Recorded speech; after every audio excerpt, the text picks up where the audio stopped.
സ്ഫോടന കേസിലെ പോലീസ് അന്വേഷണത്തിൽ സിപിഎമ്മിന് അതൃപ്തി. സ്ഫോടനത്തിലും ബോംബ് നിർമ്മാണത്തിലും പങ്കാളിത്തം നിഷേധിക്കുമ്പോഴും പാർട്ടി പ്രവർത്തകരും അനുഭാവികളും പ്രതിസ്ഥാനത്ത് കൊണ്ടുവന്ന പോലീസ് നടപടിയിലാണ് അമർഷം. തെരഞ്ഞെടുപ്പ് കാലത്ത് സിപിഎമ്മിന് ഇത് സമാനതകളില്ലാത്ത പ്രതിസന്ധിയാണ്.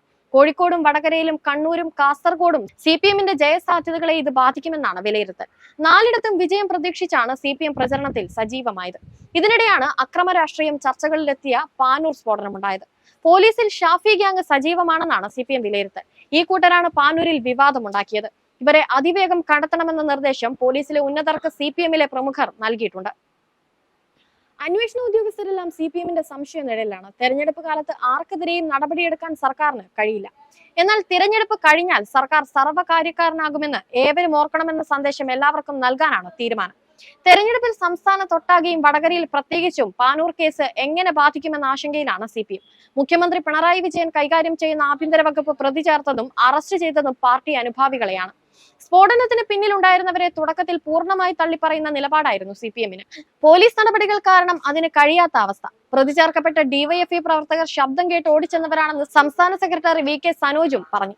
അതേസമയം ഇതിൽ രാഷ്ട്രീയം കാണേണ്ടതില്ലെന്നാണ് മുഖ്യമന്ത്രിയുടെ നിലപാട്. ഏതായാലും കടുത്ത അതൃപ്തി പോലീസിലെ ഉന്നതരെ സിപിഎം അറിയിച്ചിട്ടുണ്ട്. ഒടുവിൽ എല്ലാ പ്രതികളെയും പിടിക്കുകയും ചെയ്തു പോലീസ്. ഇതിന് പിന്നിലും പാർട്ടി ഇടപെടലുണ്ട്. പ്രതികളെ പിടിച്ചില്ലെങ്കിൽ ചാനൽ ചർച്ചകൾ നീണ്ടുപോകും. അത് പ്രചരണത്തിൽ വെല്ലുവിളിയാകും. ഈ സാഹചര്യത്തിലാണ് രക്ഷാപ്രവർത്തകരായ പാർട്ടി സഖാക്കളെ കാട്ടിക്കൊടുത്തതെന്നും സൂചനയുണ്ട്. 2 ആഴ്ച മുൻപ് കുയുമ്പിയിൽ ക്ഷേത്രോത്സവത്തോടനുബന്ധിച്ച് ഇരുവിഭാഗങ്ങൾ രാഷ്ട്രീയേതര കാരണങ്ങളാൽ ഏറ്റുമുട്ടിയിരുന്നു. അടുത്ത ദിവസങ്ങളിലായി സിപിഎം RSS അനുഭാവി സംഘങ്ങൾ തമ്മിൽ തുടർ ഏറ്റുമുട്ടലുകളും ഉണ്ടായി. ഇതോടെ പ്രത്യാക്രമണത്തിന് മുന്നൊരുക്കമായി ബോംബുണ്ടാക്കുമ്പോഴാണ് സ്ഫോടനമുണ്ടായതെന്നാണ് റിപ്പോർട്ടുകൾ. സംഭവത്തിൽ രാഷ്ട്രീയമില്ലെന്ന് പോലീസ് പറയുമ്പോഴും ഡിവൈഎഫ്ഐ പ്രവർത്തകൻ കുന്നോത്ത് പറമ്പിലെ അമൽ ബാബു ഉൾപ്പെടെയുള്ളവർക്ക് സംഭവത്തിൽ പങ്കുണ്ടെന്ന് പോലീസ് റിപ്പോർട്ടിലുണ്ട്. ബോംബ് നിർമ്മാണത്തിനിടെ മരിച്ച സിപിഎം പ്രവർത്തകന്റെ വീട് പാർട്ടി നേതാക്കൾ സന്ദർശിച്ച സംഭവത്തിൽ ജാഗ്രത കുറവുണ്ടായെന്ന് കരുതുന്നില്ലെന്ന് മുഖ്യമന്ത്രിയും പ്രതികരിച്ചു.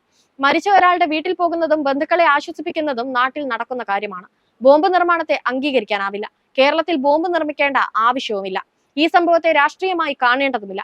ശക്തമായ നടപടി ഉണ്ടാകുമെന്ന് പിണറായി വിശദീകരിച്ചു. പാനൂരിൽ ബോംബ് നിർമ്മാണത്തിനിടെയുണ്ടായ സ്ഫോടനത്തിൽ സിപിഎമ്മിന് പങ്കില്ലെന്നും ബോംബ് പൊട്ടിയ സ്ഥലത്ത് സന്നദ്ധ പ്രവർത്തനത്തിനെത്തിയ ഡിവൈഎഫ്ഐക്കാരെയാണ് പോലീസ് കേസിൽ പ്രതി ചേർത്തത് എന്ന വാദം തുടർന്നും സിപിഎം ഉയർത്തും. തെരഞ്ഞെടുപ്പ് മുന്നിൽ കണ്ട് സിപിഎമ്മിനെ തകർക്കാനുള്ള ശ്രമമാണ് കോൺഗ്രസും ബിജെപിയും നടത്തുന്നതെന്ന് സിപിഎം സംസ്ഥാന സെക്രട്ടറി എം.വി. ഗോവിന്ദനും പറഞ്ഞു.